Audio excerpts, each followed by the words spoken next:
46 साल पहले आज ही का वह दिन था जिस दिन तत्कालीन राष्ट्रपति फखरुद्दीन अली अहमद की दस्तखत से पूरे देश में आपातकाल की घोषणा हुई थी। जी हाँ, तकरीबन सुबह 8 बजे के करीब तत्कालीन प्रधानमंत्री इंदिरा गांधी ने आकाशवाणी के जरिए देश को संबोधित किया था और पूरे देश में आपातकाल की घोषणा की थी। यह वही दिन था जिस दिन प्रधानमंत्री तो इंदिरा गांधी थी, लेकिन हुकूमत और पूरी सरकार की चाबी उनके बेटे संजय गांधी के हाथों में हुआ करती थी। यह वही वक्त था जिस दिन जनता के मौलिक अधिकारों को छीन लिया गया था। भाइयों और बहनों, राष्ट्रपति जी ने आपातकाल की घोषणा की है।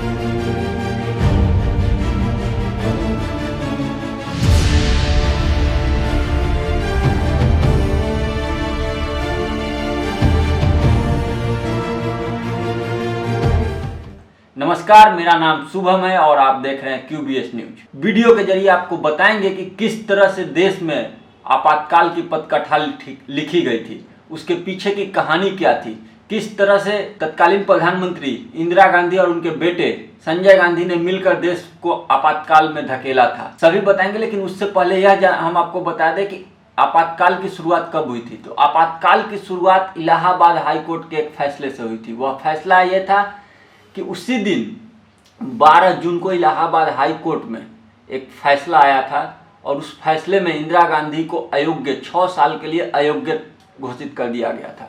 तत्कालीन जज ने लगभग 2300 पन्नों में फैसला सुनाया था, 2300 पन्नों में फैसला लिखा था। लेकिन जब जज फैसले सुनाने आए तो उन्होंने बस यही कहा था कि मैं बस इसका मुख्य बिंदुओं को बता देता हूँ। मुख्य बिंदुओं को बताने के साथ ही जैसे उन्होंने बताया कि इंदिरा गांधी अगले 6 साल तक चुनाव नहीं लड़ सकती है, पूरे देश में राजनीतिक हलचल तेज हो गई।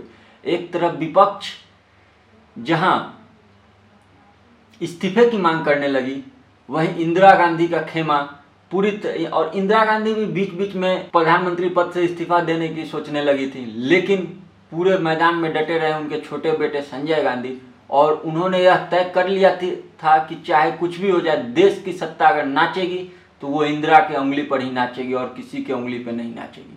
उन्होंने बार बार इंदिरा गांधी को समझाया कि आप अगर इस्तीफा देना चाहते हैं तो आप इंतजार कर लीजिए सुप्रीम कोर्ट के उस फैसले का।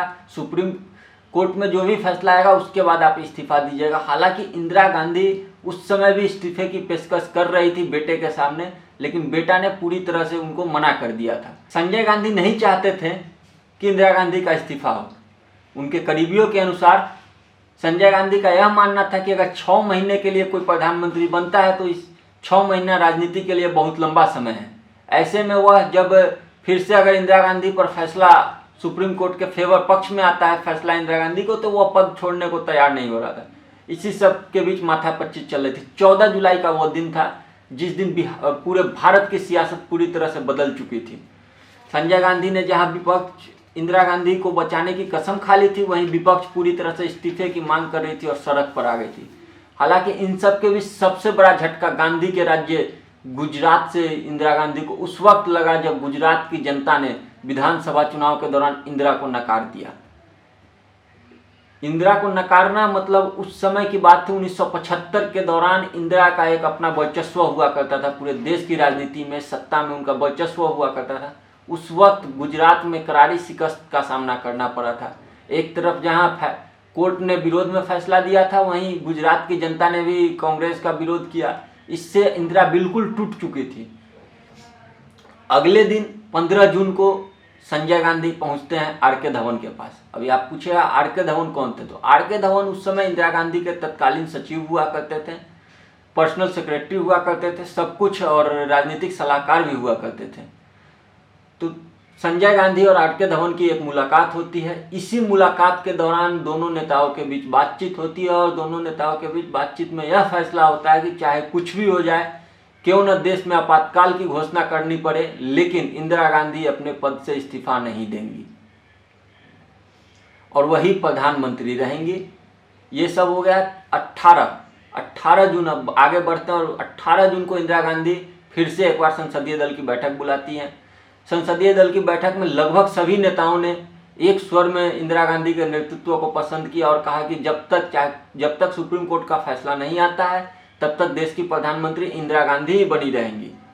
इसी दिन, इसी बैठक के बाद संजय गांधी ने यह भी ऐलान कर दिया था कि आज से देश की सत्ता की कमान उनके हाथों में है। बस जो भी डिसीजन लेंगे वो प्रधानमंत्री ही लेंगे और वो संजय गांधी ही लेंगे।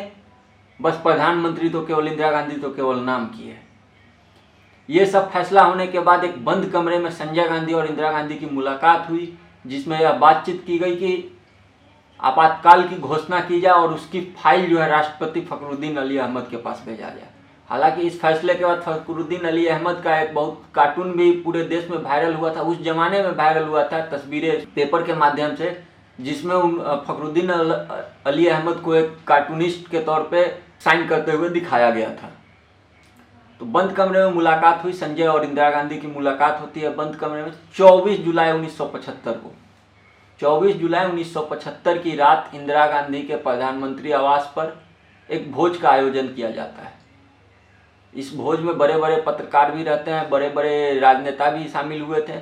इसी दौरान इंदिरा गांधी और संजय गांधी में किसी बात को लेकर बहस होती है। बात इतना तक बढ़ जाती है कि दोनों नेताओं के बीच हाथापाई की भी नौबत आ जाती है। कुछ लोगों का कहना है, यह क्यूबीएस प्राइवेट लिमिटेड यह स्पष्ट नहीं करता है, हालांकि कुछ किताबों की माने, कुछ राजनीतिक पंडितों की माने और उस समय के इतिहासकारों की माने तो कुछ लोगों का कहना है कि उस रात संजय गांधी ने इंदिरा गांधी को थप्पड़ मारा था।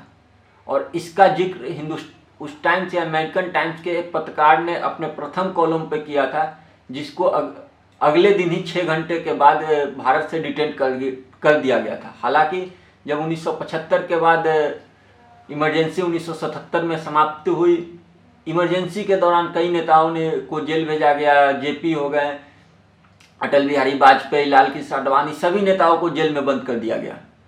1977 को इमरजेंसी की समाप्ति हुई, चुनाव हुई, इंदिरा हार गई, मोरारजी देसाई प्रधानमंत्री बने और फिर से उसी पत्रकार को भारत में वापस बुला लिया है। तो ये थी कहानी आपातकाल की और इसके पीछे की। ऐसे ही तमाम खबरों के लिए हमारे साथ बने रहें, देखते रहें क्यूबीएस इंडिया न्यूज। आप हमसे जुड़ने के लिए फेसबुक और यूट्यूब चैनल को लाइक और सब्सक्राइब कर सकते हैं और आप ये हमारा कार्यक्रम सब तक, अर्णव मीडिया और सच तक के सोशल प्लेटफॉर्म भी देख सकते हैं। धन्यवाद।